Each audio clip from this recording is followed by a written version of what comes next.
Por que os rituais dos bacanais romanos, oficialmente esmagados pelo Senado no ano 186 a.C., ressurgem nos registros de interrogatório da nobreza francesa mais de 1500 anos depois?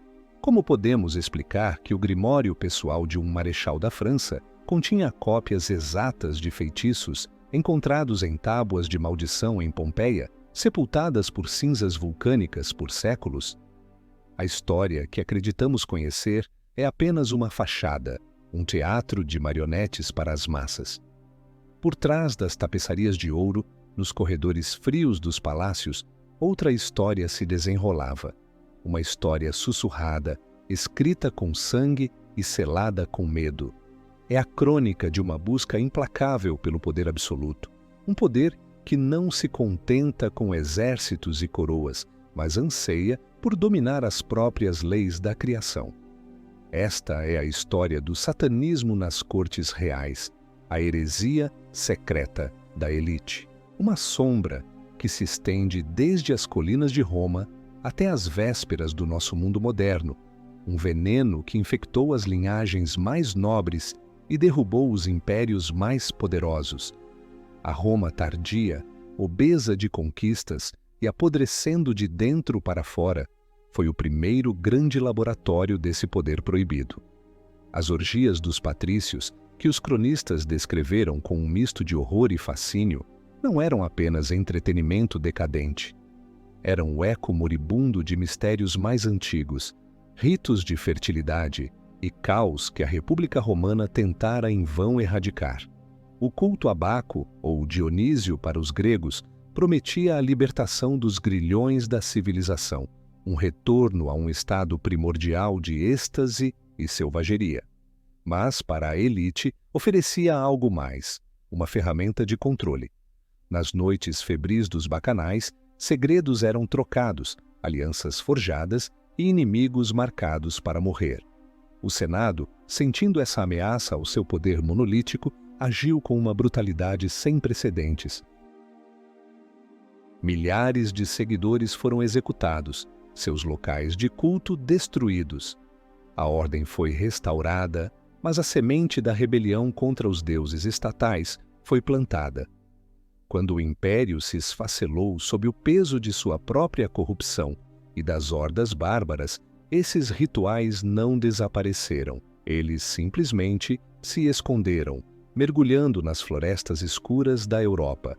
Os novos senhores do continente, os reis guerreiros germânicos, trouxeram consigo seus próprios deuses e ritos.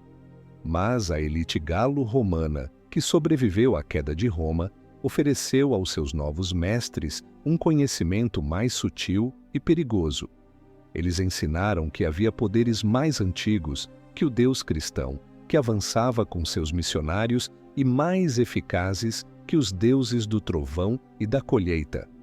Nas cortes dos merovingios, os reis de cabelos compridos da Gália, o cristianismo era um verniz fino sobre uma base de crenças pagãs e superstições romanas. Clovis se converteu, mas seus descendentes continuaram a consultar adivinhos, a praticar augúrios e a temer os espíritos das florestas e rios. Os rumores que cercavam esses reis eram sombrios. Falava-se de rituais noturnos em clareiras sagradas, de sacrifícios para garantir a vitória na batalha ou a fertilidade da rainha.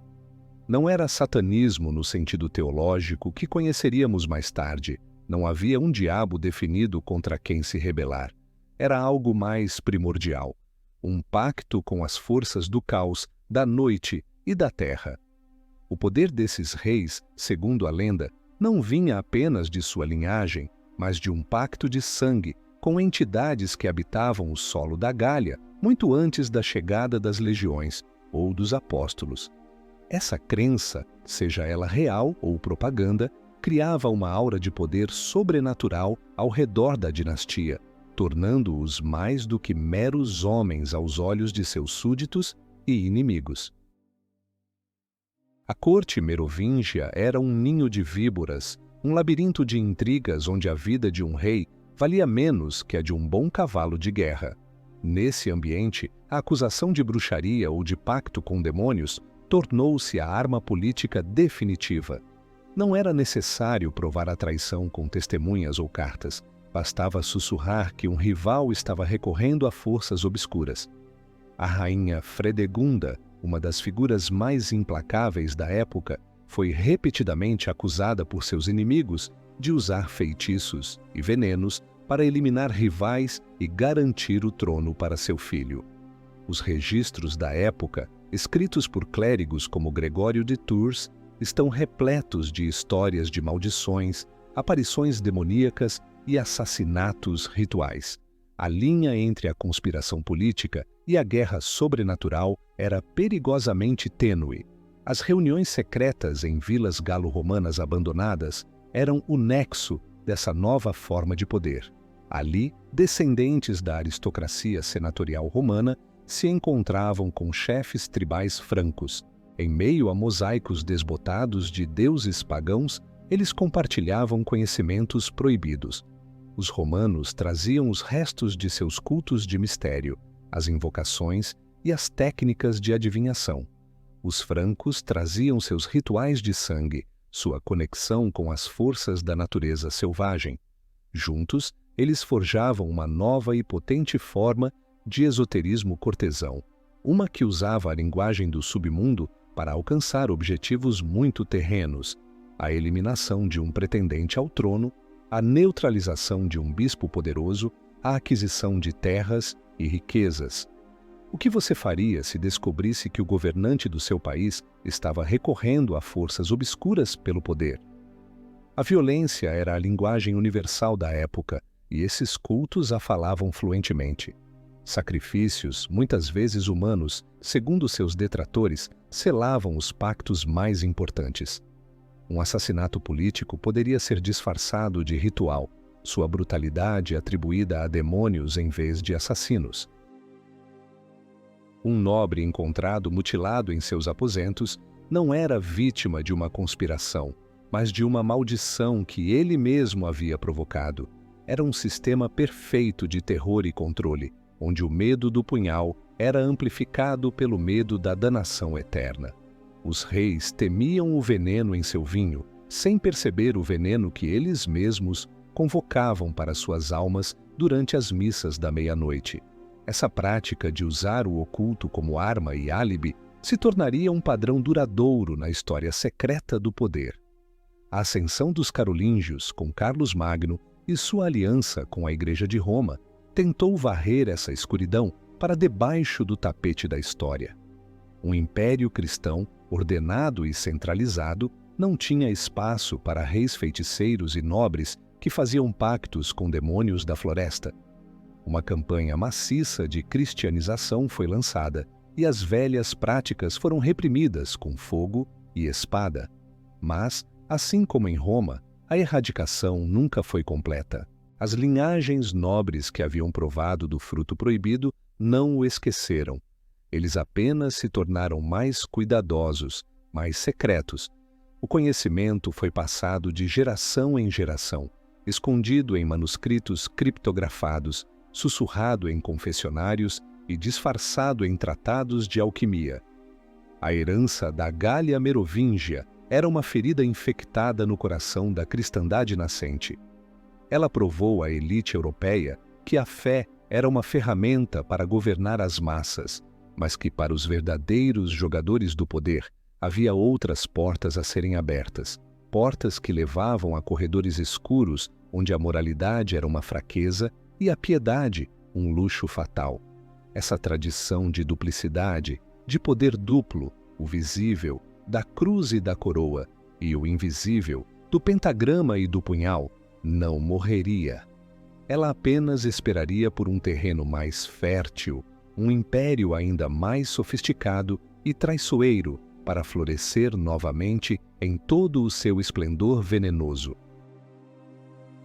O legado sombrio dos reis feiticeiros encontrou seu novo lar não nas florestas úmidas do norte, mas no coração dourado e decadente do mundo civilizado, Constantinopla. Enquanto o Ocidente mergulhava em séculos de ignorância e violência fragmentada, O Império Romano do Oriente, que chamamos de Bizâncio, preservava a sabedoria e a crueldade do mundo antigo com igual devoção. Era uma sociedade de extrema sofisticação, onde as disputas teológicas podiam levar a motins sangrentos nas ruas e um epigrama espirituoso podia custar a cabeça de um general. E neste caldeirão de luxo, paranoia e intelecto, a magia negra não era o balbucio de bárbaros, mas uma ciência refinada, uma arte mortal, praticada nos mais altos escalões do poder. O veneno que circulava em Bizâncio era mais sutil e muito mais letal do que qualquer coisa que os francos pudessem conceber. Constantinopla não era apenas a capital da ortodoxia, era um ímã para o conhecimento esotérico de todo o mundo. Manuscritos da Alexandria, feitiços da Babilônia, astrologia persa e a teurgia neoplatônica fluíam para as bibliotecas e os círculos secretos da cidade. Os imperadores, que se viam como os vice-regentes de Deus na terra, viviam em um estado de medo perpétuo. Cercados por eunucos ambiciosos, generais traiçoeiros e uma população volúvel, eles buscavam qualquer vantagem possível para se manter no trono. A oração era para o público, para o privado, muitos se voltavam para astrólogos, alquimistas e magos que prometiam vislumbrar o futuro e manipular o presente. A linha entre um conselheiro imperial e um feiticeiro da corte era muitas vezes inexistente. O historiador e cortesão Miguel Psello, em sua Cronografia, nos deixou um retrato arrepiante dessa realidade. Ele descreve imperadores como Constantino IX e Miguel IV consultando magos para prever o resultado de batalhas ou para amaldiçoar seus inimigos. Psello, um homem de intelecto brilhante e curiosidade insaciável, fala de rituais realizados nos aposentos imperiais para convocar demônios, não por adoração, mas para subjugá-los e forçá-los a revelar segredos de Estado ou a localização de tesouros escondidos. Não era uma rebelião contra Deus, mas uma tentativa arrogante de dominar todas as forças do universo, visíveis e invisíveis. Em Bizâncio, os demônios não eram vistos como senhores, mas como servos perigosos a serem explorados. Você conseguiria resistir à tentação de fazer um acordo que lhe garantisse o trono? O Palácio Imperial, com seu luxo ofuscante e cerimônias intermináveis, escondia uma geografia secreta. Porões esquecidos, cisternas subterrâneas e aposentos secretos eram usados para esses rituais proibidos. O uso de venenos se tornou uma forma de arte, com toxinas tão sutis que imitavam doenças naturais, eliminando um rival sem levantar suspeitas. Maldições eram tecidas em tapeçarias, ícones eram carregados com energia malévola para trazer loucura ou morte a quem os possuísse. Um presente do imperador podia ser tanto uma honra quanto uma sentença de morte. A paranoia era a atmosfera que todos respiravam, do basileu ao servo mais humilde. Cada sombra podia esconder um assassino e cada palavra de amizade podia mascarar uma maldição mortal. A repressão, quando ocorria, era espetacularmente cruel. Aristocratas e oficiais de alto escalão, acusados de bruxaria, eram submetidos a julgamentos públicos que eram mais teatro político do que busca por justiça. Suas execuções eram projetadas para serem o mais aterrorizantes possível. Empalamento, queima na fogueira dentro de peles de animais, ou serem costurados em sacos com cobras e jogados no Bósforo. Essas demonstrações de força serviam para lembrar a todos que o imperador detinha o monopólio não apenas do poder terreno, mas também da guerra contra as forças das trevas. Ironicamente, o próprio imperador que ordenava essas execuções poderia, na noite seguinte, estar em seus aposentos secretos tentando forçar um demônio a revelar o nome de seu próximo traidor. Os golpes de Estado palacianos eram eventos rápidos e sangrentos, onde o veneno muitas vezes agia mais rápido que a espada da guarda varegue.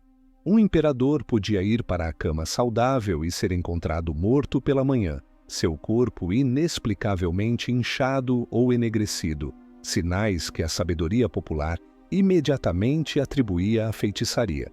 A história bizantina é uma sucessão de dinastias que ascenderam e caíram por meio da traição e do assassinato.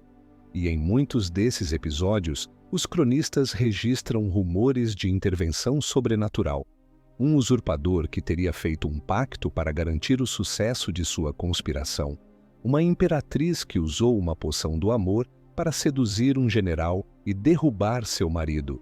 A magia era o acelerador da ambição política.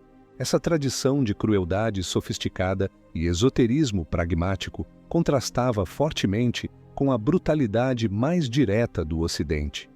Em Constantinopla, a luta pelo poder era uma partida de xadrez mortal, onde feitiços e venenos eram peças tão importantes quanto exércitos e diplomatas. Eles acreditavam que, para governar um mundo caído, era preciso entender e manipular as forças da própria queda. Era um jogo perigoso que, no final, contribuiu para o esgotamento interno do império. Enquanto os imperadores se concentravam em eliminar rivais dentro dos muros do palácio com maldições, inimigos externos, normandos, cruzados, turcos, se reuniam nos portões. A ironia suprema da história bizantina é que o império que se via como o bastião da verdadeira fé cristã estava, em seus círculos mais íntimos, profundamente envolvido com práticas que essa mesma fé condenava como demoníacas. O brilho do ouro e a santidade dos ícones mascaravam uma escuridão que era tanto intelectual quanto espiritual. Os demônios de Bizâncio não eram monstros chifrudos. Eles usavam a seda mais fina, citavam Homero de cor e podiam discutir as nuances da teologia trinitária enquanto planejavam o envenenamento de um patriarca. Essa dualidade, essa coexistência de piedade sublime e depravação calculada seria a herança bizantina para o mundo. Quando os cavaleiros da Quarta Cruzada saquearam a cidade em 1204, eles ficaram horrorizados e fascinados com o que encontraram. Eles vieram em busca de relíquias sagradas, mas descobriram bibliotecas repletas de textos que o Ocidente havia esquecido ou destruído. Levaram consigo ossos de santos, mas também levaram grimórios e tratados astrológicos. Levaram o conceito de um poder imperial absoluto, mas também levaram a ideia de que esse poder poderia ser sustentado por meios ocultos.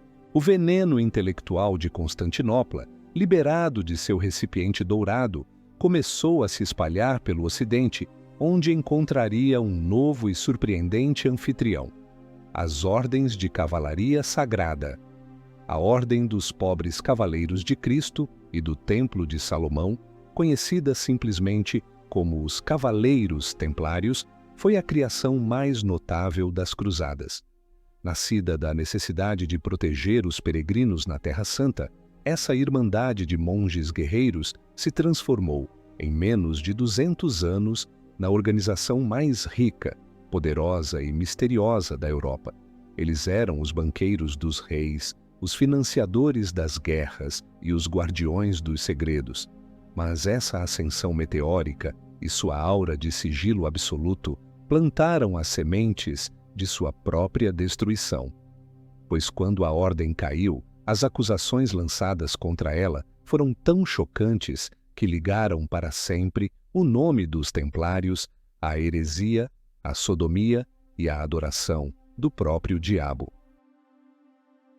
A cruz que eles usavam em seus mantos brancos seria para seus inimigos a sombra de uma cruz invertida. Como uma ordem ascética, dedicada à pobreza e à guerra santa, acumulou uma fortuna que rivalizava com a de reinos inteiros.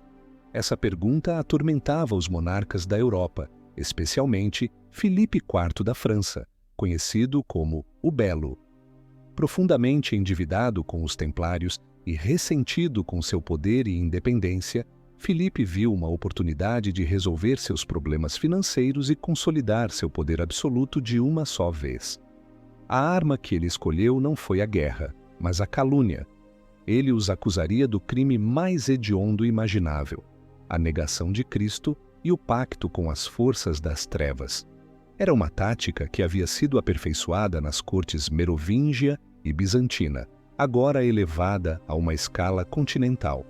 Na sexta-feira, 13 de outubro de 1307, uma operação policial sem precedentes foi desencadeada em toda a França.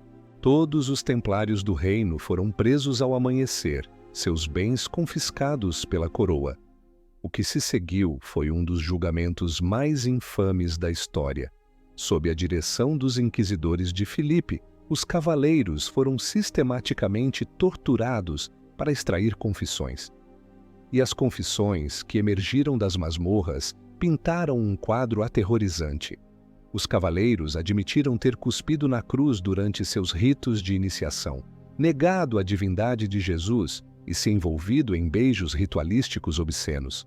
E a acusação mais sensacional de todas, a adoração de uma cabeça misteriosa, barbuda, que eles chamavam de Baphomet. Era essa a verdade? Ou foi a maior campanha de desinformação da Idade Média? A maioria dos historiadores hoje acredita que as acusações eram em grande parte falsas, o produto da tortura e da ambição de um rei implacável. No entanto, a persistência de certos detalhes nas confissões, mesmo daquelas obtidas em diferentes países, levanta questões inquietantes. Os templários, com seus contatos extensos no Oriente Médio, poderiam ter sido influenciados por cultos gnósticos ou esotéricos que viam o Deus do Antigo Testamento como uma entidade maligna e Cristo como um mero profeta. Sua riqueza e poder poderiam tê-los levado a um cinismo espiritual, a uma crença de que eles estavam acima da moralidade comum. As reuniões secretas nas comendadorias, que antes eram vistas como o epítome da disciplina monástica e militar, foram reimaginadas nos autos do processo como covis de heresia. As cerimônias de iniciação, realizadas à noite e a portas fechadas, tornaram-se o cenário perfeito para a imaginação dos inquisidores. Eles descreveram rituais à luz de velas, onde os neófitos eram forçados a renunciar à sua fé para provar sua lealdade absoluta à ordem, e não à igreja. A figura de Baphomet, seja ela um ídolo real, uma relíquia simbólica ou uma invenção completa, tornou-se o símbolo dessa suposta fé secreta. A cabeça que falava, que dava riquezas e fertilidade, era um eco distorcido de antigas divindades pagãs e demônios orientais. A tragédia dos templários foi um thriller político e religioso em grande escala. Houve prisões em massa, torturas brutais, fugas ousadas e a caça desesperada à lendária frota templária, que zarpou de La Rochelle pouco antes das prisões e desapareceu da história, levando consigo o tesouro e, talvez, os verdadeiros segredos da ordem.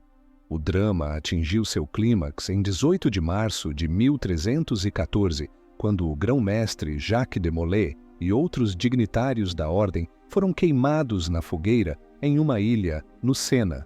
De acordo com a lenda, enquanto as chamas o consumiam, de Molay amaldiçoou seus algozes, o rei Filipe e o Papa Clemente V, convocando-os a encontrá-lo diante do tribunal de Deus dentro de um ano. A maldição, real ou inventada, pareceu se concretizar.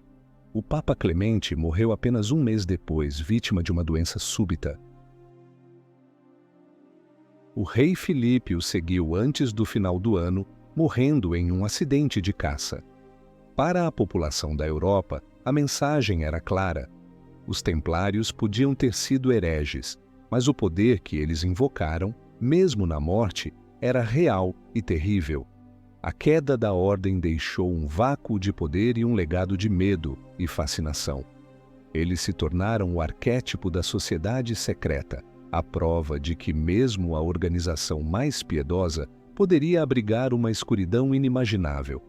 O poder não corrompe apenas, ele seduz com promessas de conhecimento proibido, e essa sedução pode levar os homens mais nobres a beijar o rosto do abismo. O espectro dos templários assombraria a imaginação europeia por séculos.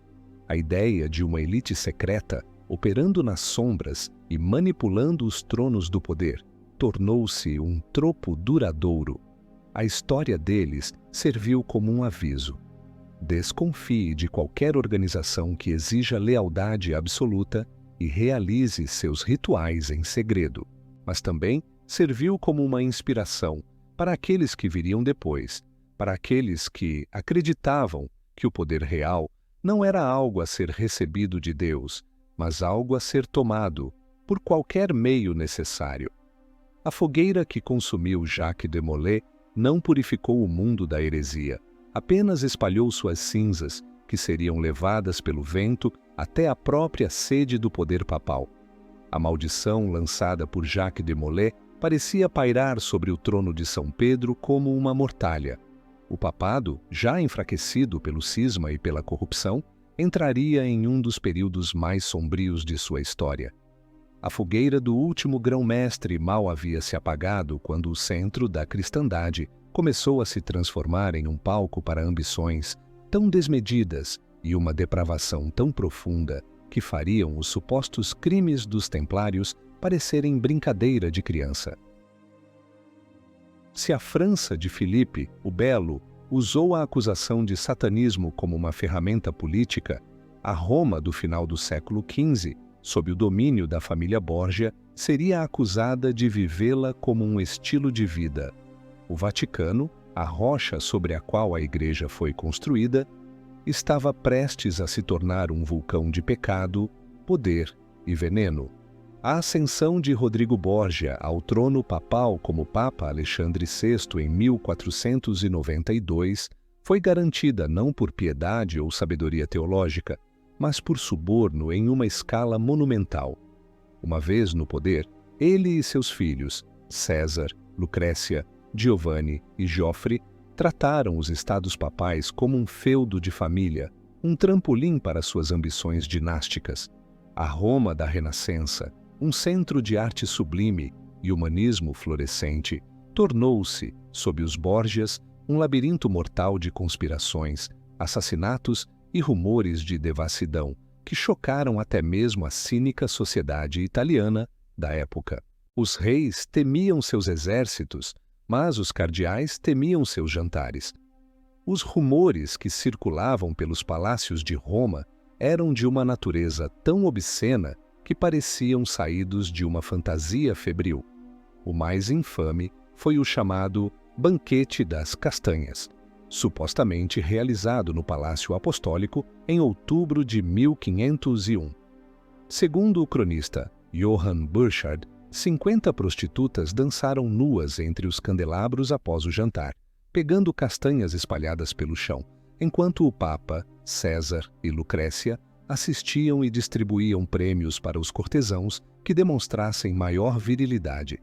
Historiadores debatem a veracidade do relato de Burchard, mas o fato de que tal história pudesse ser contada e acreditada sobre o vigário de Cristo demonstra a reputação abismal que a família havia conquistado.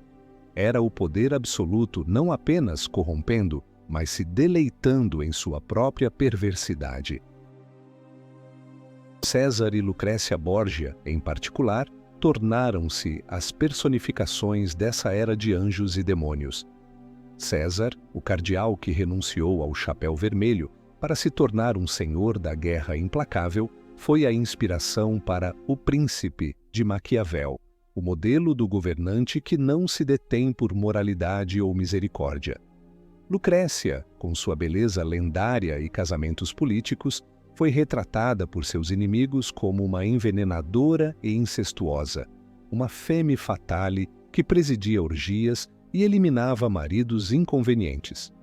A verdade sobre eles é complexa, obscurecida por séculos de propaganda, mas a imagem que eles projetaram foi a de uma família que havia quebrado todos os tabus, tanto humanos quanto divinos.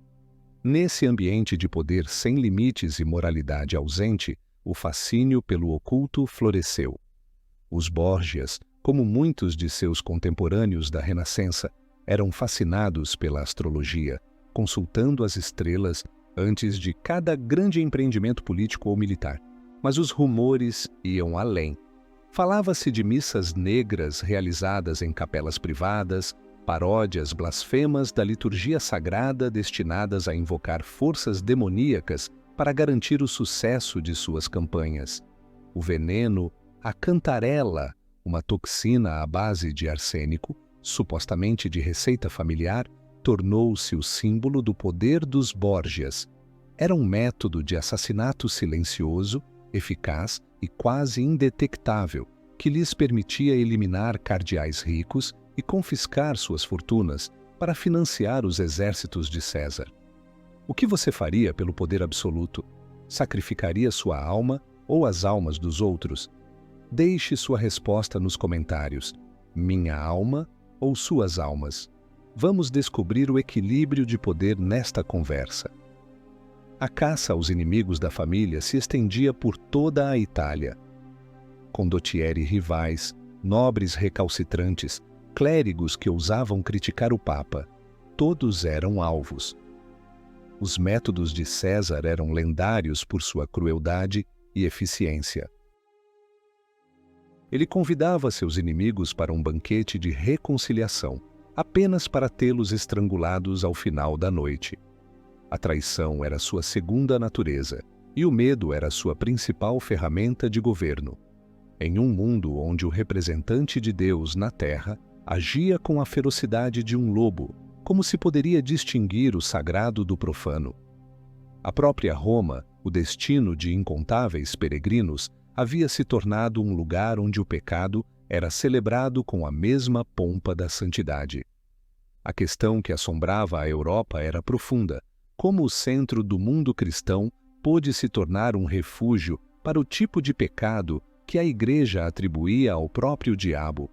Para os reformadores que começavam a levantar suas vozes ao norte dos Alpes, como Martinho Lutero, a Roma dos Borgias era a prova definitiva de que a Igreja estava irremediavelmente corrupta, que o anticristo não era uma figura futura, mas estava sentado no trono papal. A devassidão dos Borgias não foi apenas um escândalo moral, foi uma crise teológica que ajudou a despedaçar a unidade da cristandade. A era dos Borgias, embora curta, deixou uma marca indelével na história secreta do poder.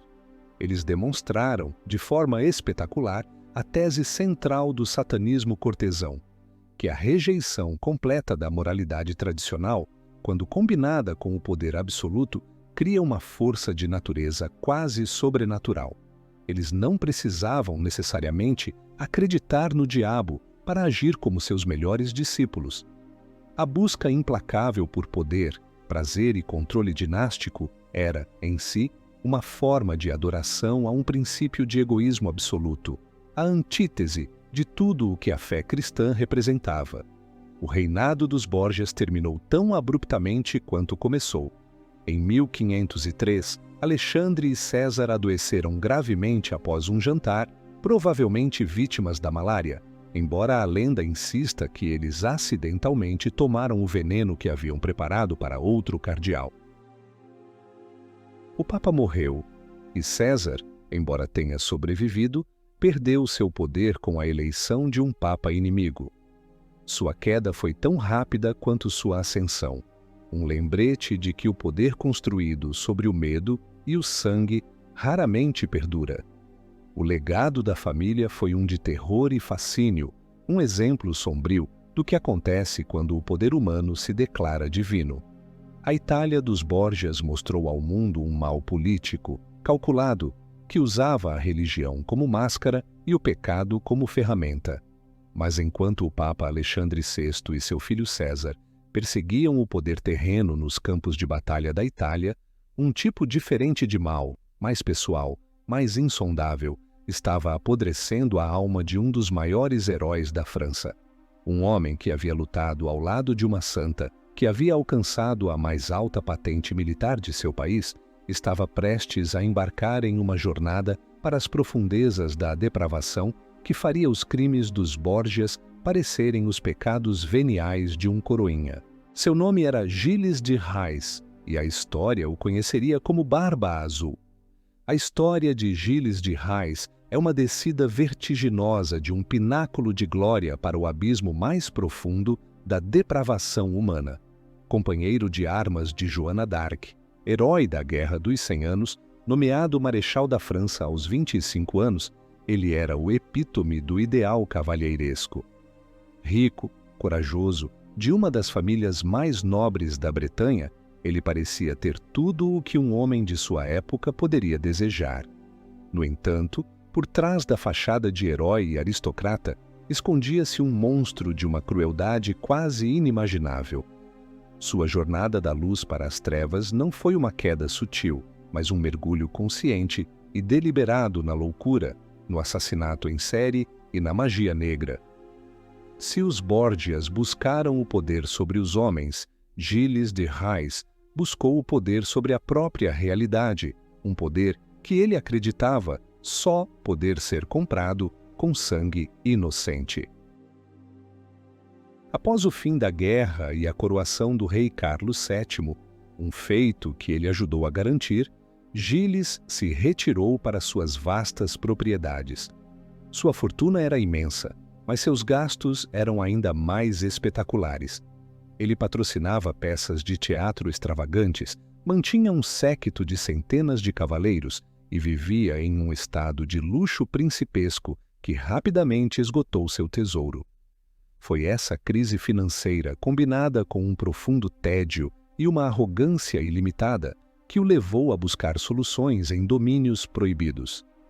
Ele se voltou para a alquimia, não apenas como uma busca intelectual, mas como uma tentativa desesperada de transformar metais básicos em ouro e restaurar sua fortuna. O caminho para a pedra filosofal, ele logo descobriria, era guardado por demônios. Os porões de seu castelo principal, Tiffauges, transformaram-se em laboratórios alquímicos e, eventualmente, em templos para rituais demoníacos. Ele se cercou de uma comitiva de alquimistas, astrólogos e magos de reputação duvidosa, homens que prometiam conhecimento e riqueza em troca de sua proteção e patrocínio. Um deles, um clérigo italiano chamado Francesco Prelati, afirmava ter um demônio pessoal chamado Baron, com quem podia se comunicar e que exigia oferendas para compartilhar seus segredos.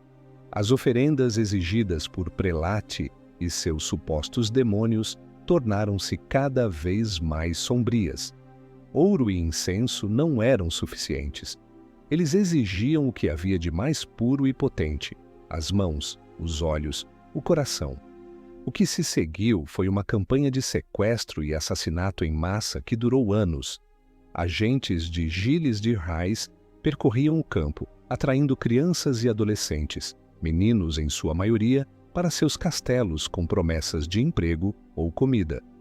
Uma vez lá dentro, as vítimas eram submetidas a torturas e abusos antes de serem ritualmente assassinadas por Gilles e seus cúmplices. Os autos do processo de seu julgamento, que sobreviveram até hoje, contêm testemunhos de arrepiar.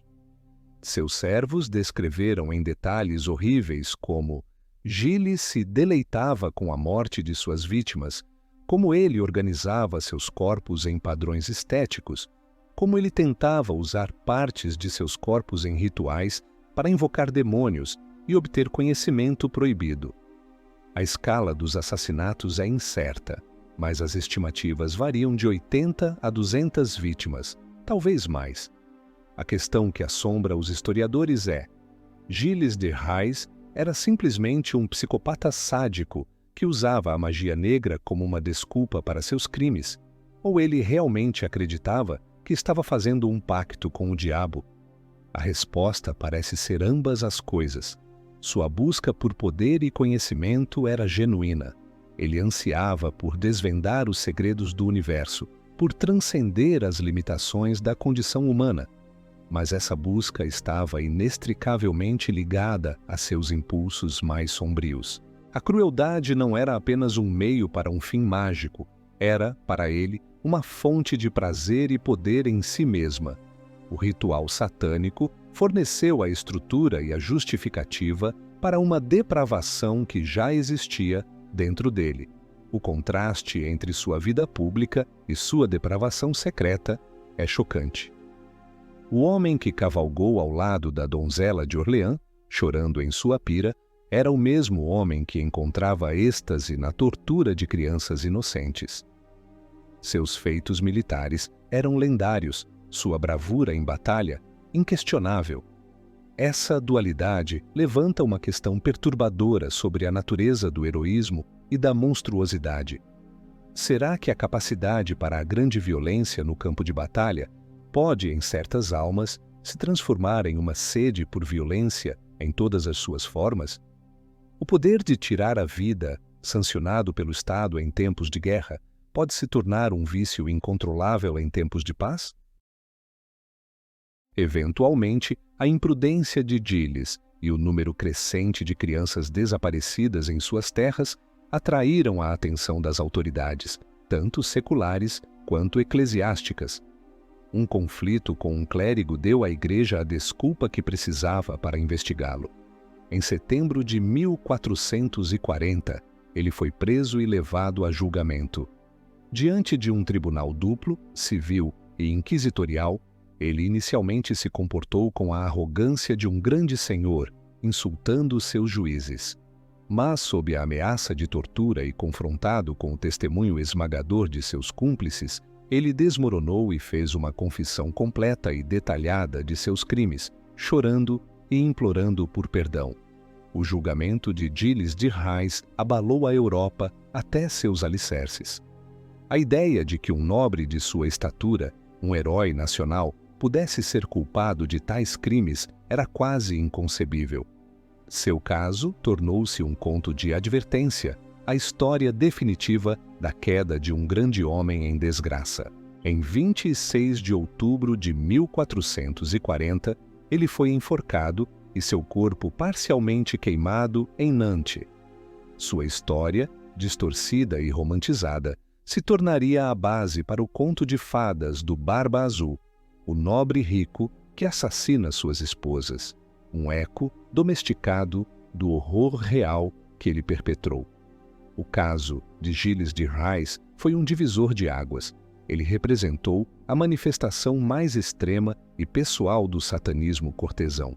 Não era sobre poder político ou ganho material, embora esses fossem os gatilhos iniciais. Era sobre uma transgressão total, uma tentativa de se tornar um deus em seu próprio universo perverso, com poder absoluto de vida e morte sobre os outros. Ele mostrou ao mundo que o verdadeiro abismo não estava em algum inferno metafísico, mas dentro do coração humano. A busca pelo conhecimento proibido, iniciada com curiosidade intelectual, terminou em um banho de sangue e loucura. O choque causado pelo julgamento de Gilles de Rais reverberou por toda a Europa, mas em nenhum lugar com mais força do que na Itália, o coração pulsante da Renascença. Lá, onde a redescoberta dos textos antigos estava no auge, a história do Marechal da França serviu como um aviso sombrio. O conhecimento antigo não continha apenas sabedoria e beleza, mas também poder perigoso e rituais que podiam levar à loucura. Em Florença, a cidade dos Médici e o berço do humanismo, essa tensão entre a luz da razão e a sombra do proibido estava prestes a explodir em um conflito que colocaria filósofos contra profetas e a elite intelectual contra o poder do Estado. A caçada aos segredos do universo se transformaria em uma caçada aos homens que ousavam buscá-los. A Florença do século XV era uma cidade de contradições deslumbrantes. O gênio de artistas como Botticelli e Leonardo da Vinci florescia ao lado da astúcia política implacável de governantes como Cosme e Lourenço de Médici. Utier era uma cidade obcecada tanto pela beleza quanto pelo poder. No coração dessa explosão intelectual estava a Academia Neoplatônica, patrocinada pelos Médici e liderada pelo filósofo Marcílio Ficino. Era um círculo de elite de estudiosos, poetas e artistas dedicados a reviver a sabedoria de Platão e dos antigos místicos. Publicamente, seu objetivo era reconciliar a filosofia pagã com a teologia cristã. Secretamente, segundo seus detratores, eles estavam brincando com fogo, tentando recriar mistérios antigos que prometiam poder sobre o mundo espiritual. A Academia de Ficino não era um covil de satanistas, no sentido de Gilles de Rais. Seus membros não estavam sacrificando crianças em porões. Eles praticavam uma forma de magia muito mais sutil e intelectual. A teurgia, a arte de invocar espíritos e inteligências planetárias por meio de rituais, música e talismãs. Ficino traduziu o Corpus Hermeticum, um conjunto de textos egípcios antigos que descreviam um caminho para a iluminação e o poder mágico. Ele acreditava que, ao entender as correspondências entre o macrocosmo, o universo, e o microcosmo, o homem, um filósofo poderia atrair influências celestiais para curar, prever o futuro e até mesmo alterar a realidade. Para a Igreja, essa era uma linha perigosamente próxima da heresia. O problema era que as tentativas de recriar esses mistérios antigos nem sempre corriam como planejado. Os textos eram fragmentários, as instruções obscuras. Alguns membros desses círculos secretos, frustrados com os resultados lentos da teurgia branca, começaram a experimentar com práticas mais sombrias, a goécia, a arte de invocar demônios. Os relatos da época falam de intelectuais que enlouqueceram, de artistas atormentados por visões terríveis e de nobres que morreram misteriosamente após se envolverem em rituais perigosos. O conhecimento proibido era uma faca de dois gumes. Prometia o poder dos deuses, mas muitas vezes entregava a loucura dos homens. Os Médici, mestres do jogo político, observavam essas atividades com uma mistura de fascínio e alarme. Eles patrocinavam a academia por prestígio e por um interesse genuíno em seu conhecimento, mas também entendiam o perigo que ela representava. Sociedades secretas, mesmo as filosóficas, podiam se tornar focos de conspiração política. Agentes dos Médici se infiltraram nesses círculos, espionando seus membros, relatando quem estava indo longe demais em suas experiências.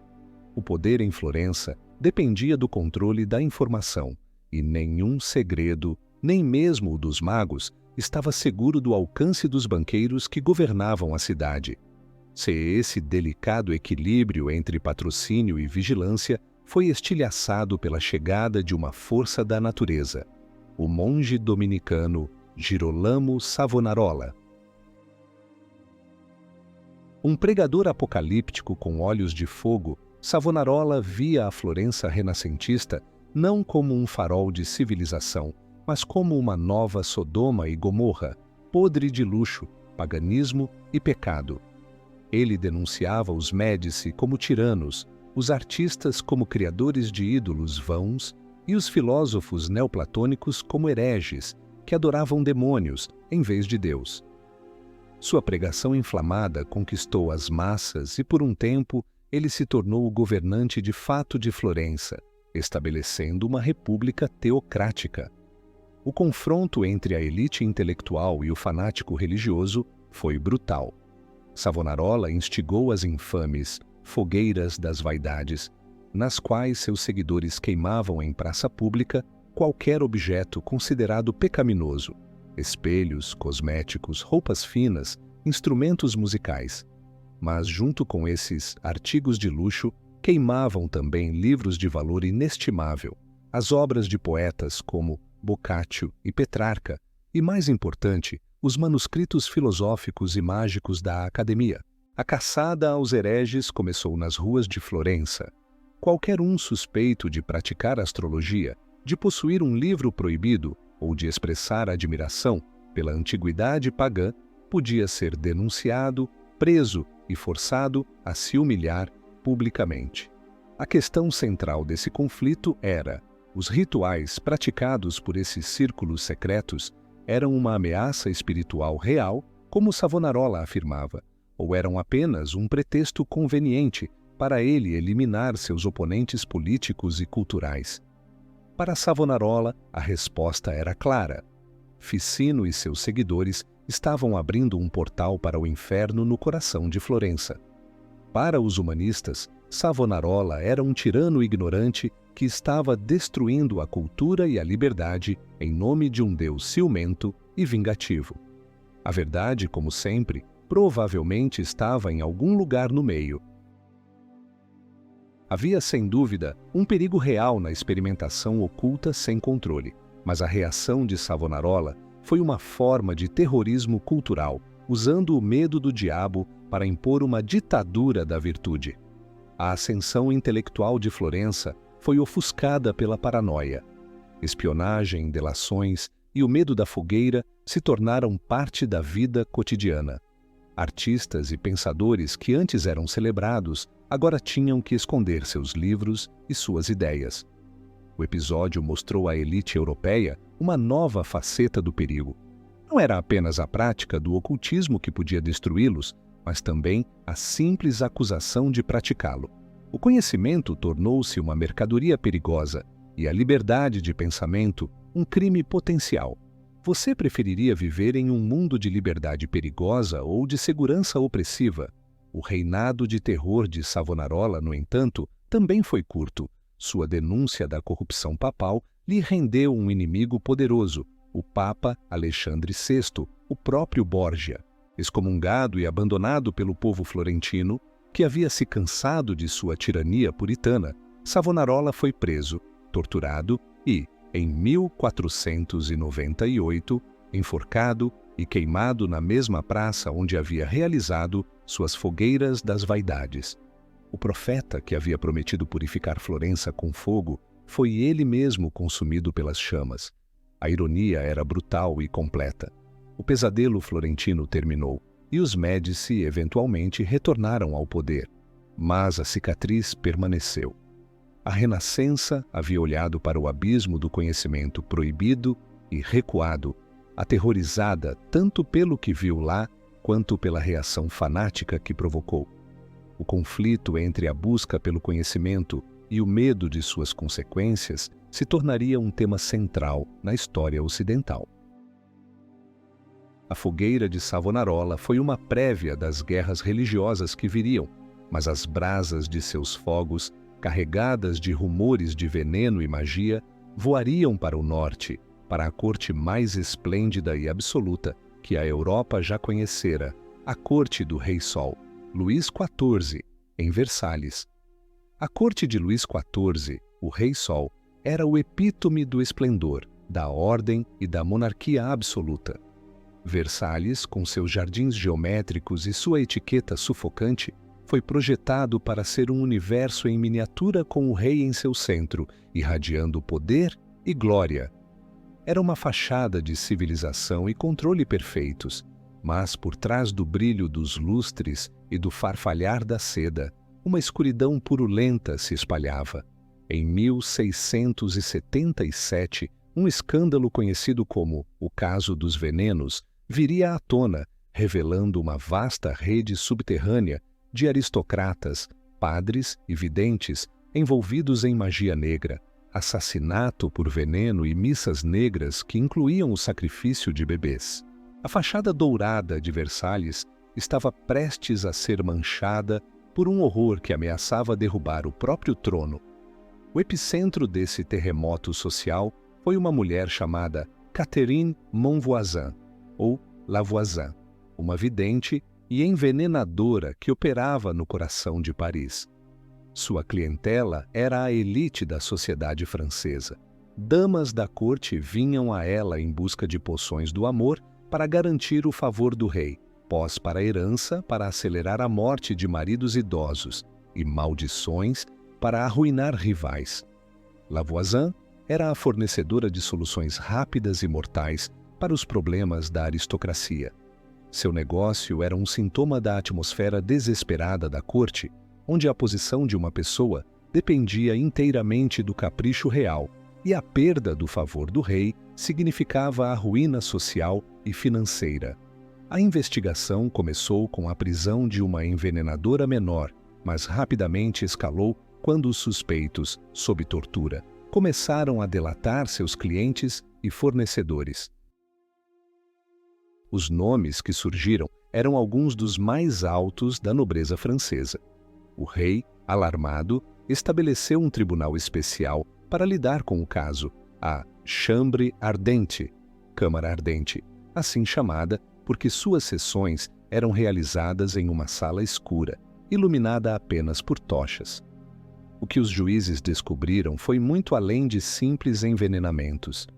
Eles desvendaram uma subcultura satânica próspera, com Lavoisin e um padre renegado chamado Etienne Guibourg em seu centro. Os interrogatórios revelaram os detalhes chocantes de suas operações. Lavoisin não vendia apenas venenos, ela organizava missas negras para seus clientes mais desesperados. A mais famosa e poderosa de suas clientes era a Marquesa de Montespan, a amante de longa data de Luís XIV. Quando seu poder sobre o rei começou a diminuir, Montespan supostamente recorreu a Lavoisin para realizar uma série de rituais para reconquistar o afeto do rei e eliminar sua nova rival. De acordo com o testemunho de sua filha, Marguerite Monvoisin, a Marquesa de Montespan teria participado de missas negras nas quais ela se deitava nua sobre um altar, enquanto o padre Guibourg consagrava uma hóstia em seu corpo e recitava conjurações. O clímax desses rituais, segundo os testemunhos, era o sacrifício de um bebê, cujo sangue era misturado a uma poção e oferecido ao rei em sua comida ou bebida. Os bebês eram supostamente obtidos de uma rede de parteiras ilegais. Os corpos eram então descartados em um grande forno no jardim de Lavoisin. A verdade desses testemunhos, obtidos sob tortura ou a ameaça dela, é disputada. Mas o fato de que dezenas de pessoas, incluindo padres e nobres, confessaram crimes semelhantes sugere que, mesmo que os detalhes fossem exagerados, algo terrivelmente real estava acontecendo nas sombras de Paris. Você acreditaria que a pessoa que você ama poderia recorrer a tais meios para mantê-lo? O caso dos venenos foi um thriller de detetive em tempo real. A polícia, liderada pelo formidável Gabriel Nicolas de la Reynie, conduziu prisões noturnas, interrogou centenas de pessoas e lentamente montou o quebra-cabeça de uma vasta conspiração. A tensão na corte era palpável. Ninguém sabia quem seria o próximo a ser nomeado. Aristocratas que haviam jantado juntos na noite anterior se traíam mutuamente na câmara de tortura na manhã seguinte. A paranoia atingiu o auge quando o nome da Marquesa de Montespan foi mencionado. O rei se viu em uma posição impossível. Expor sua amante de longa data como uma satanista e assassina de crianças destruiria a reputação da monarquia e admitiria que ele mesmo havia sido vítima de feitiçaria por anos. Luís XIV tomou uma decisão drástica. Ele ordenou que a investigação fosse encerrada. As confissões que implicavam Montespan e outros membros da alta nobreza foram seladas e escondidas nos arquivos reais. Lavoisin e seus cúmplices mais diretos foram queimados na fogueira. Outros foram presos para o resto de suas vidas em fortalezas remotas, suas identidades apagadas dos registros.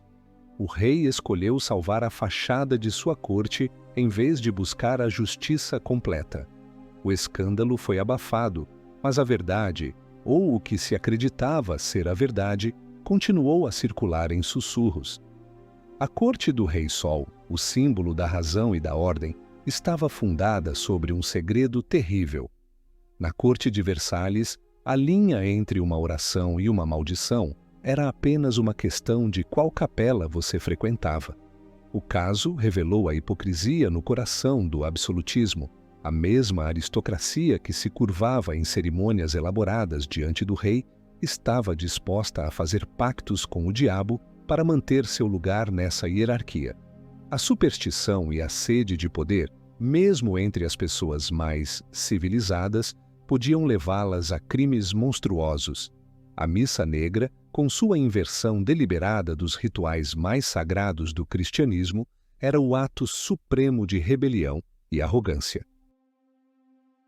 Era uma declaração de que, para a elite, nem mesmo Deus estava acima de suas ambições.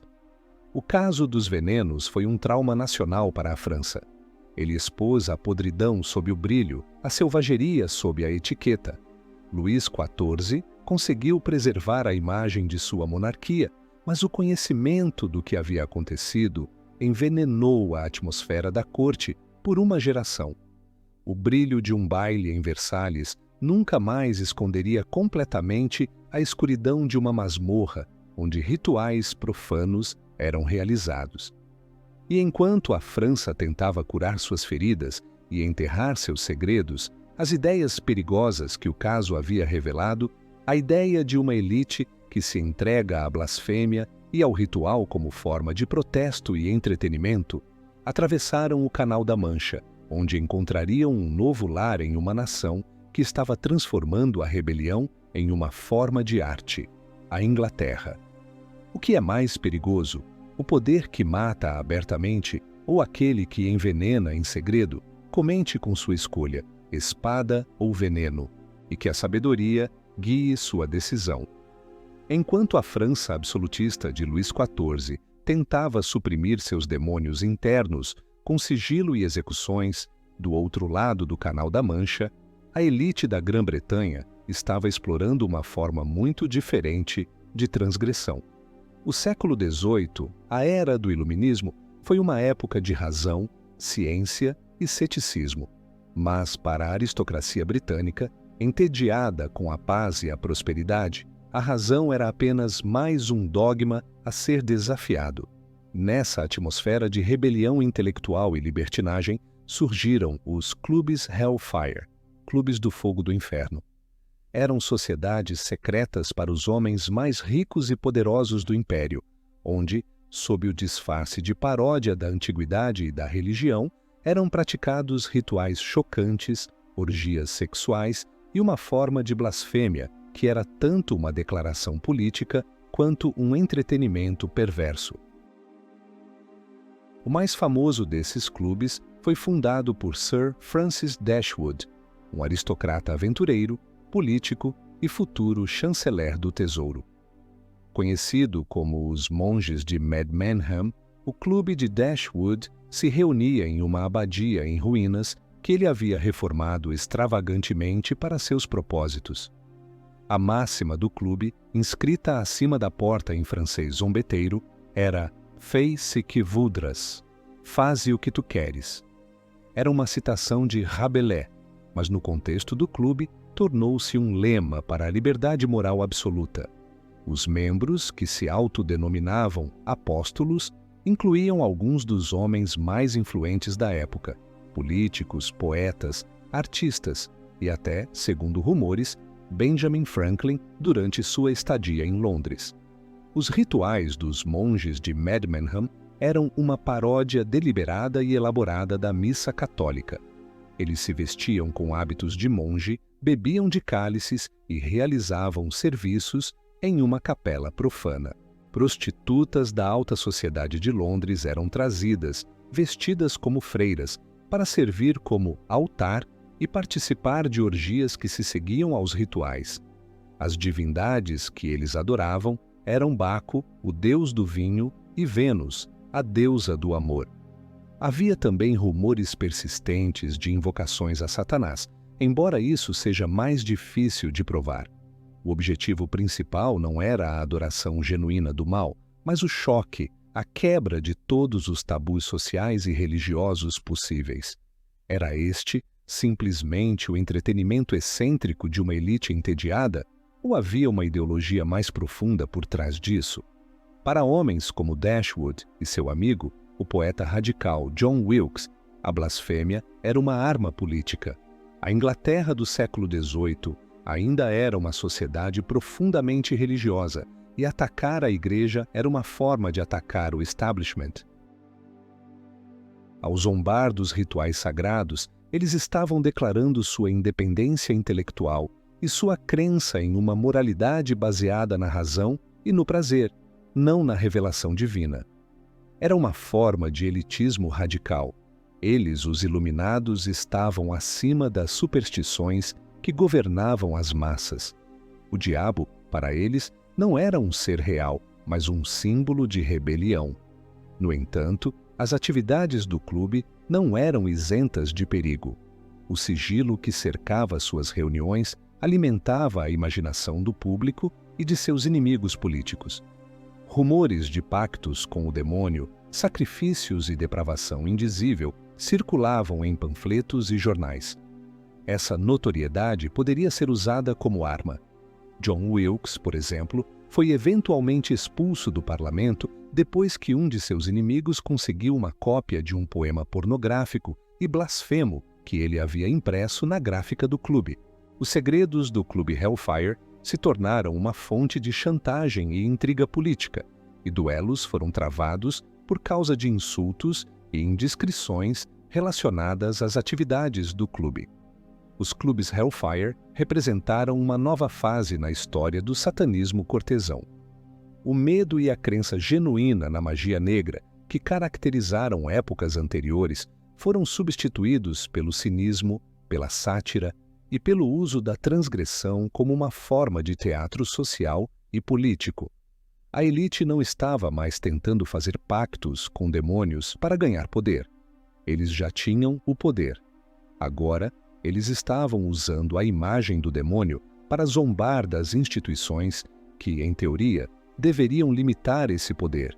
Era a arrogância de uma classe dominante tão segura de sua posição que podia se dar ao luxo de brincar com os símbolos mais sagrados e temidos de sua cultura. Essa atitude contrastava fortemente com o espírito racional da era do Iluminismo.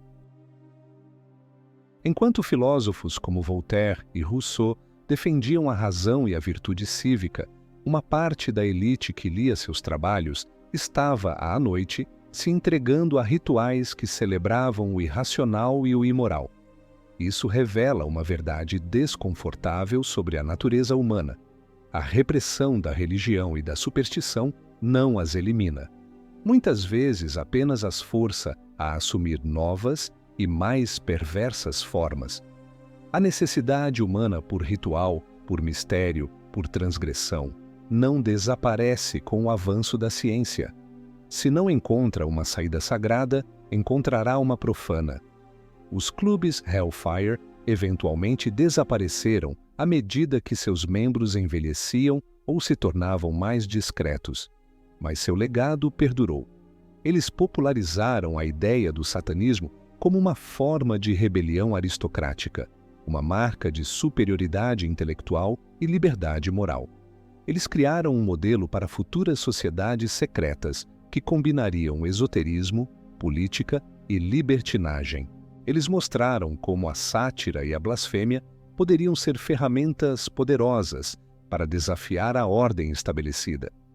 O cinismo político e a grandeza colonial do Império Britânico foram construídos, em parte, por homens que, em seu tempo livre, brindavam ao diabo em abadias em ruínas. A rebelião intelectual dos aristocratas britânicos era um jogo, um passatempo perigoso, mas contido, para uma elite que governava um império estável e confiante. Mas o que acontece quando esse mesmo desprezo pelas normas, essa mesma atração pelo irracional, se manifesta não em uma sociedade segura de si, mas em um império à beira do colapso? O que acontece quando o jogo da blasfêmia se torna uma questão de vida ou morte para uma dinastia? A resposta a essa pergunta viria no início do século XX, em um império vasto e frágil, governado por um autocrata indeciso e uma imperatriz desesperada, a Rússia dos Romanov. A sombra cínica dos clubes Hellfire estava prestes a ser substituída pela sombra apocalíptica de um místico siberiano chamado Rasputin. No início do século XX, o Império Russo era um colosso com pés de barro, um império vasto que se estendia por 2 continentes, mas que era corroído por dentro pela desigualdade social, pela agitação revolucionária e por um governo autocrático que se recusava a se modernizar. No centro dessa tempestade iminente estava a família imperial, os Romanov. O czar Nicolau II, um homem de família devoto, mas um governante fraco e indeciso, e sua esposa, a imperatriz Alexandra Feodorovna, uma convertida fervorosa à fé ortodoxa, mas profundamente supersticiosa e neurótica. Foi a desesperada busca de Alexandra por uma cura para seu filho, hemofílico, o herdeiro Alexei, que abriu as portas do palácio para um dos personagens mais enigmáticos e sinistros da história, Grigori Rasputin. Rasputin era um camponês siberiano, um místico itinerante com olhos hipnóticos e uma reputação de curandeiro e profeta. Ele chegou a São Petersburgo e, por meio de uma rede de aristocratas fascinados pelo misticismo, foi apresentado à família imperial. Para espanto dos médicos e ceticismo da corte, a presença de Rasputin parecia ter um efeito calmante sobre o jovem Alexei, capaz de estancar seus sangramentos quando a medicina falhava. Para a imperatriz desesperada, Rasputin não era um charlatão, mas um starets, um homem santo enviado por Deus para salvar seu filho e a dinastia. Ele rapidamente ganhou uma influência sem precedentes sobre Alexandra e, por meio dela, sobre o próprio czar. Essa influência, no entanto, veio acompanhada de uma reputação escandalosa. Fora do palácio, Rasputin vivia uma vida de devassidão, embriaguez e orgias sexuais. Rumores persistentes o ligavam à seita Khlisti, um grupo herético que praticava rituais estáticos, incluindo flagelação e, supostamente, orgias rituais, como um caminho para a comunhão com Deus. O Diabo Santo, como ficou conhecido, parecia encarnar a dualidade da alma russa, a busca fervorosa pela santidade e uma atração igualmente poderosa pelo pecado. Para a aristocracia e o povo russo, a imagem de um camponês sujo e lascivo, controlando a imperatriz e o império, era intolerável. À medida que a Primeira Guerra Mundial devastava o país e o czar assumia o comando pessoal do exército na frente de batalha, a influência de Rasputin atingiu seu ápice. Com Nicolau ausente, Alexandra governava de fato, e Rasputin era seu principal conselheiro. Ministros eram nomeados e demitidos com base em seu capricho. Generais buscavam sua bênção. O caos político causado por sua interferência nos assuntos de Estado foi catastrófico. Acreditava-se amplamente que a Rússia não estava sendo governada pelo czar, mas por uma imperatriz histérica e seu conselheiro demoníaco.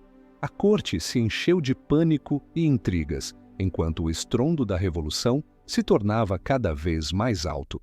A presença de Rasputin na corte transformou a crise política em um thriller místico. Ele era visto não apenas como um aproveitador, mas como uma força sobrenatural do mal, um demônio que havia enfeitiçado a família imperial e estava levando a Rússia à ruína. A imperatriz, por sua vez, via os inimigos de Rasputin como inimigos de Deus. A batalha pelo futuro da Rússia era vista, nos corredores do poder, como uma batalha espiritual entre as forças da luz e das trevas.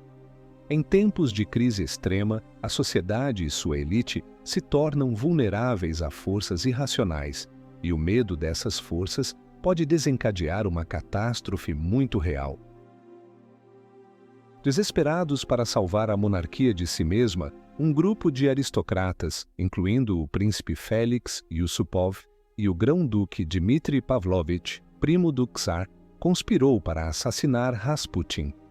O assassinato, ocorrido em dezembro de 1916, tornou-se uma lenda por si só, uma prova da suposta invencibilidade sobrenatural de Rasputin. Eles o atraíram para o palácio de Yusupov, onde o serviram com bolos e vinho envenenados com cianeto. Para seu horror, o veneno parecia não ter efeito. Em pânico, Yusupov atirou em Rasputin. Deixado para morrer, Rasputin reviveu, atacou seus assassinos e cambaleou para o pátio congelado. Eles atiraram nele novamente, espancaram-no com um cacetete e, finalmente, jogaram seu corpo em um buraco no gelo do rio Neva. O assassinato parecia menos uma execução política e mais um exorcismo ritual. A morte de Rasputin, no entanto, não salvou a dinastia. Pelo contrário, confirmou uma de suas próprias profecias, que se ele fosse morto por nobres, a família imperial seria destruída dentro de 2 anos. Menos de 3 meses após sua morte, a Revolução de Fevereiro eclodiu, e o czar foi forçado a abdicar. A queda de uma dinastia de 300 anos não foi causada por um único homem, mas o carisma sombrio de Rasputin e a paranoia que ele gerou foram a gota d'água, o símbolo da decadência e da irracionalidade que haviam tomado conta do regime. O trono, que não pôde ser salvo por exércitos ou burocracias, certamente não poderia ser salvo por um místico siberiano. A história de Rasputin é o capítulo final e mais dramático na longa história do satanismo cortesão, ou pelo menos de sua percepção. Ele representa o momento em que a busca da elite por poder e salvação, por meios ocultos, colidiu com a fúria da história moderna. A crença da imperatriz em seu poder não era diferente da crença de um imperador bizantino em seu astrólogo ou de uma marquesa francesa em sua vidente. Mas, no mundo do século XX, das fábricas, dos exércitos de massa e das ideologias revolucionárias, esse tipo de crença não era mais um segredo da corte, mas um escândalo público que podia derrubar um império. A queda dos Romanovs mergulhou o mundo em uma nova era de guerra e revolução, e os segredos da aristocracia não morreram com eles. Eles apenas se transformaram, assumindo uma forma nova e ainda mais terrível, armados não mais com grimórios e venenos, mas com a ideologia e a tecnologia do século XX. A queda dos Romanovs e o cataclismo da Primeira Guerra Mundial varreram a velha ordem aristocrática da Europa. Os tronos, que por séculos haviam sido o palco para a intriga oculta, foram despedaçados. Poderia-se pensar que a história do satanismo cortesão, a heresia secreta da elite, terminaria aqui, enterrada sob as ruínas dos impérios. Mas o mal antigo não desaparece, ele apenas muda de máscara. As ideias que haviam sido cultivadas em segredo nas cortes reais, a crença em uma elite predestinada, a busca por poder por meios ocultos, o desprezo pela moralidade comum, não morreram. Elas foram reaproveitadas e distorcidas por uma nova e terrível ideologia que surgia das cinzas da Alemanha derrotada, o nazismo. A busca da nobreza por poder pessoal estava prestes a ser substituída pela busca de um partido por dominação global, alimentada por um coquetel tóxico de racismo, nacionalismo e um bizarro ocultismo. As raízes ocultas do Terceiro Reich podem ser rastreadas até as sociedades secretas e ordens ariosóficas que floresceram em Viena e Munique no final do século XIX e início do século XX. Grupos como a Ordem dos Novos Templários e, mais notavelmente, a Sociedade Thule misturavam nacionalismo alemão, antissemitismo virulento e teosofia. Eles acreditavam em uma raça ariana perdida, em continentes afundados como Atlântida e Thule, e em uma hierarquia racial divinamente ordenada. Para eles, a história era uma batalha cósmica entre a raça ariana, portadora da luz, e as raças inferiores, especialmente os judeus, que eram vistos como agentes de uma conspiração demoníaca para corromper o mundo. A sociedade Thule, em particular, tornou-se um ponto de encontro para muitos dos futuros líderes do Partido Nazista. Rudolf Hess, Alfred Rosenberg e o próprio Adolf Hitler foram associados ao grupo ou a seus membros.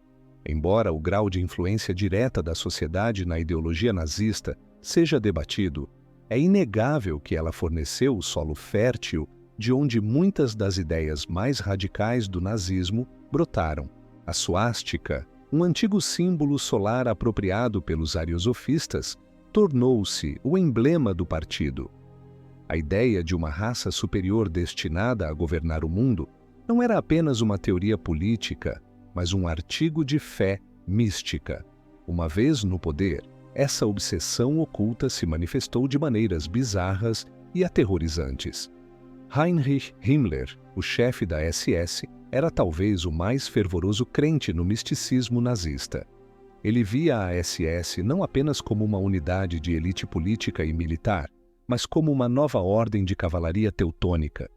Ele comprou e reconstruiu o castelo de Wewelsburg para ser o centro cerimonial dessa nova ordem, seu cameló particular. Lá, ele e os mais altos oficiais da SS realizavam rituais neopagãos, meditavam em criptas e tentavam se conectar com os espíritos dos antigos heróis arianos. Era uma tentativa de criar uma nova religião estatal, substituindo o cristianismo, que Himmler desprezava por suas origens judaicas, por um culto de sangue, solo e raça. Essa obsessão levou a uma busca global por artefatos místicos. A Ahnenerbe, o departamento de herança ancestral da SS, enviou expedições ao Tibete em busca das origens da raça ariana, à Escandinávia para estudar as runas e ao sul da França em busca do Santo Grau. Eles procuravam qualquer prova que pudesse validar sua ideologia demente, qualquer artefato que pudesse lhes dar poder. Era a mesma busca por conhecimento e poder proibidos que havia motivado Gilles de Rais e os magos da Renascença, mas agora realizada com os recursos ilimitados de um Estado totalitário. O contraste entre a propaganda pública de um regime moderno e eficiente e os rituais secretos de sua liderança era absoluto. Após a derrota do Terceiro Reich, os aliados ficaram chocados com a extensão do envolvimento nazista com o ocultismo. No entanto, em meio ao caos do pós-guerra e ao início da Guerra Fria, muitos desses segredos foram enterrados. Através de operações como a Paperclip, cientistas, engenheiros e oficiais de inteligência nazistas, alguns dos quais estavam profundamente envolvidos nessas práticas ocultas, foram secretamente levados para os Estados Unidos da América e outros países para trabalhar em seus programas militares e espaciais. O conhecimento perigoso não foi destruído, foi absorvido. A sombra não desapareceu, apenas se fundiu com outras sombras. Nas décadas seguintes, a história real do satanismo cortesão e sua mutação ideológica no século XX foi obscurecida e trivializada. Foi enterrada sob camadas de ficção barata, filmes de terror e teorias da conspiração. O pânico satânico dos anos 80 nos Estados Unidos, com suas histórias histéricas de abuso ritual em creches, serviu como uma cortina de fumaça, tornando qualquer pesquisa séria sobre os rituais reais das elites parecer ridícula por associação. O segredo, paradoxalmente, tornou-se mais seguro ao se esconder à vista de todos, disfarçado de entretenimento e desinformação. A história mais sombria da humanidade se tornou um produto da cultura pop. Hoje, vivemos em um mundo saturado de informações, mas faminto por verdade. As histórias de sociedades secretas e elites que manipulam o mundo das sombras não desapareceram. Elas apenas migraram para a internet, onde se misturam com notícias falsas e propaganda, tornando quase impossível distinguir a realidade da ficção. O legado da longa história que percorremos de Roma a Berlim não é um mapa claro para uma conspiração contínua. É um aviso sobre a sedução eterna do poder proibido, sobre a facilidade com que a busca pelo conhecimento pode se transformar em uma busca pela dominação. A história do satanismo cortesão é a história de um veneno que infecta a alma humana em sua busca pelo poder. Ele promete liberdade absoluta, mas entrega a escravidão às paixões mais sombrias. Promete divindade, mas entrega à loucura e à autodestruição. O segredo não está mais escondido em castelos góticos ou em abadias em ruínas. Ele está dissolvido no ruído da nossa era digital, sussurrado em algoritmos e criptografado em servidores. As páginas mais sombrias da história talvez nunca sejam totalmente lidas, não porque foram destruídas, mas porque aprendemos a folheá-las sem ver o que está escrito nelas. O mal antigo não morreu. Ele apenas atualizou seus métodos. E continua a fazer a mesma pergunta a cada geração. Até onde você iria pelo poder? A resposta a essa pergunta ainda está sendo escrita, não com tinta, mas com as escolhas que fazemos todos os dias. Qual legado sombrio você teme mais? O poder que queima livros ou o poder que reescreve a verdade? Deixe-nos saber nos comentários. Fogo ou mentiras? Talvez juntos possamos decifrar o próximo capítulo.